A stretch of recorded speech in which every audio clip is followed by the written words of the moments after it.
Game tayo mga kabok. Ayun, nagbakbakan kagad mga kabok. Grabe, lips to lips. Nagpapaulan pares ng sapot. Pigaan mga kabok. Sino kayo mananalo? Eto na mga kabok ang paglalabanin nating gagamba. Isang Derby Spider na nasa bandang kanan, laban sa Salmon na nasa bandang kaliwa. Pumili na kayo kung sa tingin nyo sino mananalo bago ko paglabanin. At i-comment nyo sa baba mga kabok. Para to sa mga naghihintay ng laban ng Salmon, eto na mga kabok, pagpasensyahan nyo na hindi ko na-upload yung laban ng Salmon, laban sa Dilaw dahil naputol yung video. Durog yung Dilaw doon mga kabok. Eto kaya pumili na kayo kung sino dito yung sa tingin nyo mananalo.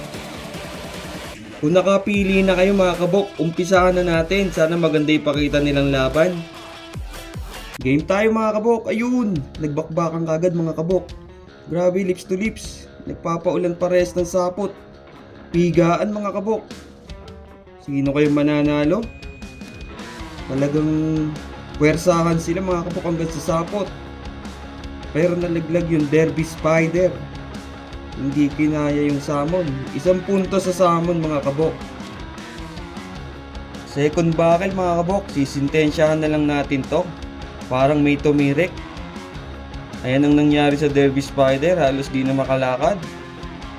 Pero ang Salmon, parang walang nangyari. Salmon win mga kabok. Kitang kita naman. Panoorin natin yung replay mga kabok. Ayun. Una pala sumugod yung Derby Spider. Sa sakmalan, sino ba lamang doon? Parang hindi nakakonekta yung Derby Spider doon. Ayan, tumama na. Pero nung una hindi tumama yung sakmal. Talagang piga ang mga kabok. Lips to lips. Grabe sakmalan. Kinapos lang dito yung Derby Spider mga kabok. Pero sumabay naman siya. Maganda rin patama niya dyan, no? Talagang makunat lang talaga yung Salmon. Hindi kinaya sa pigaan. Saka hindi unang tumama yung sakmal ng Derby Spider. Pero nakatama din siya dun. Nakipagpigaan din siya. Yun lang mga kabok. Ingat kayo palagi. Maraming salamat sa panonood nyo.